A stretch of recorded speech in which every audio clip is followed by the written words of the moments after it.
Rocket से दहल गया Israel. किरियात में आईडीएफ हेडक्वार्टर पर हमला।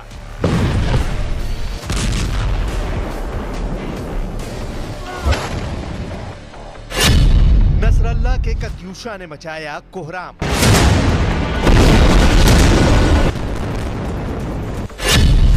सिनवार के टनल वॉरियर एक्टिव।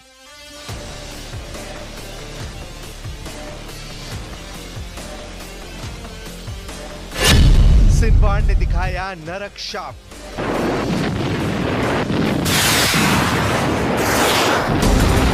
एक घंटे के भीतर 65 रॉकेट धमाके। इजराइल का किरियात शमोना धुआं धुआं हो गया। धमाके हिजबुल्लाह फाइटर्स ने किए। निशाने पर इजराइल का बेस था। कत्यूशा रॉकेट की प्रहार से हिजबुल्लाह ने आईडीएफ के सैन्य ठिकाने को तबाह करने का ऐलान किया है। वहीं इजराइल ने दावा किया है कि हिजबुल्लाह के रॉकेट अटैक को मजबूती से जवाब दिया गया है। ज्यादातर रॉकेट को हवा में ही तबाह कर इजराइल ने आग बुझाने का मिशन भी शुरू कर दिया है। हिजबुल्लाह लड़ाकों के दागे गए रॉकेट रिहायशी बस्तियों में भी फटे हैं।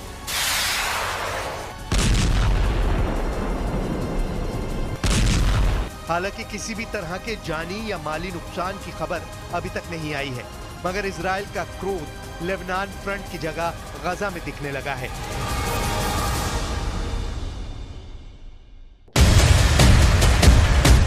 गजा में जलते रॉकेट की आंधी थमने का नाम नहीं ले रही। बारूदी गुबार से ढकी गजा सिटी रह रहकर आग की लपटों में घिरती है, चीख पुकार मचती है और फिर इमारत काला खंडर बनती है। जमीन पर टैंक के गोले जलजला ला रहे हैं। आसमान से बरस रही मिसाइलें मौत बांट रही हैं। हमास लड़ाके आमने सामने के युद्ध में कहीं टिक नहीं पा रहे, मगर जो युद्ध हो रहा है, दिखाई दे रहा है, ये जंग उतनी भर नहीं। असल लड़ाई जमीन के नीचे शुरू हो चुकी है। सुरंग में बैठे हमास की खूंखार पलटन भीषण पलटवार कर रही है। अपने बिलों से निकलकर हमास के स्लीपर सोल्जर कैसे कोहराम मचा रहे हैं, उसकी बस एक झलक देखिए।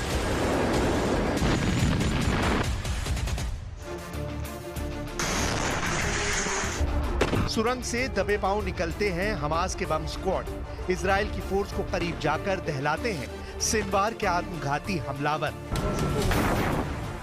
इस घातक और विध्वंसक हमले का तोड़ अब तक नेतन्याहू की सेना तलाश नहीं पाई है। हमास के अकेले सुरंग वॉरियर्स के मुकाबला करने के लिए इजराइल को कितनी ताकत लगानी पड़ रही है, उसका सबूत ये वीडियो है।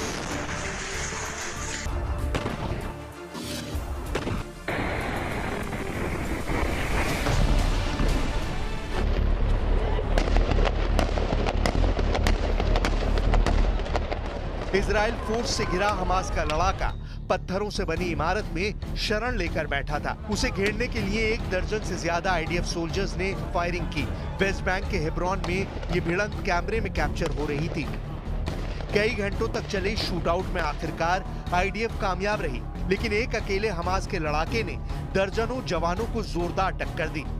इसी तरह उत्तरी गजा में इजराइल के हमले में 6 लोगों की मौत का दावा किया गया है, जबकि हमास को कोई भी नुकसान नहीं हुआ है। शेख जायद टावर्स इलाके में हुई भीषण लड़ाई में आईडीएफ के कई जवानों को जख्मी कर हमास फाइटर्स सुरंग में जाकर आराम से छिप गए। टनल बैटल में हमास इजराइल फोर्स पर भारी पड़ रहा है। इसकी वजह सुरंग में मिल रही ईरान और हिजबुल्लाह का फुल बैकअप है। इजराइल के पूर्व कैबिनेट मंत्री और सैन्य प्रमुख बेनी गैंट्स ने तो नेतन्याहू को ये वार्निंग भी दी है कि सुरंग में बैठे सिनवार का सफाया लगभग नामुमकिन है। अगर नेतन्याहू सही युद्ध रणनीति नहीं बना पा रहे हैं तो उन्हें सरेंडर कर देना चाहिए।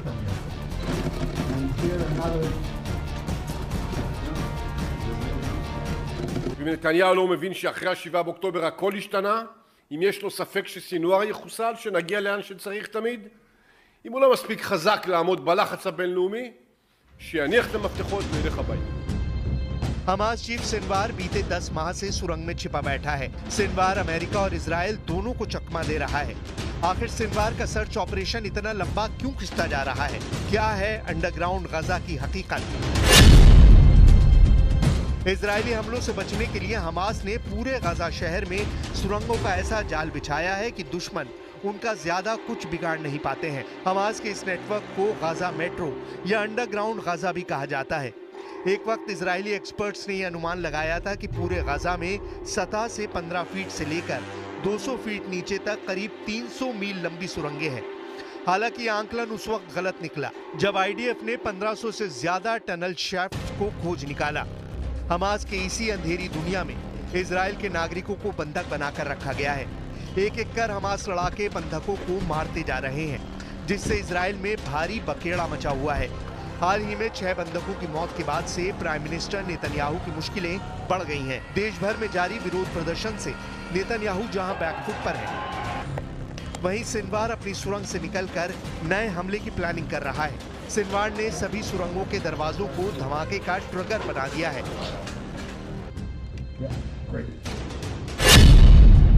हमास का अंडरग्राउंड नेटवर्क $1 अरब से ज्यादा खर्च करके अपग्रेड किया गया है। सुरंग के एंट्री पॉइंट को ऐसे बनाया गया है कि बाहर से छूते ही जोरदार धमाके होने लगते हैं। जीपीएस सिस्टम और रोबोट से ऑपरेट होने वाला ये सिस्टम मिसाइल हमले को भी नाकाम कर देता है। हमास की सभी सुरंगें गाजा पट्टी की घनी आबादी वाले शहरी इलाकों में बनाई गई हैं। यहाँ आम नागरिक और ऐतिहासिक स्थल है। हमास की रणनीति भी इलाके पर कब्जा करने या हमलावर को हराने की नहीं है। सिनवार की स्ट्रैटेजी कम से कम वक्त में ज्यादा से ज्यादा नुकसान पहुंचाने की है, जिसके लिए वो इजरायली सेनाओं की पकड़ से खुद को दूर रखने के लिए अपना भेष बदलकर खुलेआम घूमता भी देखा गया है। महिलाओं के कपड़े में गजा की गलियों में घूम चुके सिनवार को आईडीएफ सोल्जर्स पहचान भी नहीं पाए थे। इजरायल के लिए हमास की सुरंग जाल को भेद पाना भी आसान नहीं है। आईडीएफ की गहरी सुरंगों और बंकरों को बर्बाद करने के लिए खास तरह से विस्फोट करने की जरूरत पड़ती है। इस तरह की लड़ाई में सबसे बड़ी चुनौती सुरंगों को खोजने में लगती है और फिर उसे तबाह करने में लगती है, जिसमें अच्छा खासा वक्त लगता है। इसी फासले को हमास लड़ाके अपने हक में इस्तेमाल करते हैं। वॉर जोन में हमास चीफ सिनवार भले ही रौब जमा रहा है, लेकिन अमेरिका ने सिनवार को उल्टा टांगने का एक्शन ले लिया है। अमेरिका ने इजराइल पर 7 अक्टूबर को हमास की ओर से किए गए नरसंहार के आरोपों की घोषणा की है। इजराइल में 7 अक्टूबर 2023 को हुए नरसंहार के केस में हमास चीफ याहिया सिनवार, पूर्व हमास चीफ इस्माइल हानिया, मारवा ईसा, खालिद मशाल, मोहम्मद अल मसरी और अली बराका के खिलाफ आपराधिक आरोप तय कर दिए गए हैं। सिनवार के खिलाफ न्यूयॉर्क की अदालत में सख्त फैसला सुनाया गया है। Today, the Justice Department unsealed charges against Yahya Sinwar and other senior leaders of Hamas for financing and directing a decades-long campaign to murder American citizens and endanger the security of the United States. As outlined in our complaint, those defendants, armed with weapons, political support, and funding from the government of Iran and support from Hezbollah, have led Hamas's efforts to destroy the state of Israel and murder civilians in support of that aim. America में Hamas की top leadership पर कानूनी Hunter चलाने की तैयारी है, लेकिन super power Hamas कमांडरों तक कभी पहुंच पाएगा भी, फिलहाल इसके कोई आसार नहीं दिख रहे। ईरान के समर्थन से हमास फिर से ताकतवर बन चुका है। ईरानी हथियारों से हमास के लड़ाके तुलकरम और वेस्ट बैंक में आईडीएफ को छका रहे हैं। रफा फ्रंट पर हिजबुल्लाह के फुल सपोर्ट ने भी हमास लड़ाकों में नई जान फूंक दी है।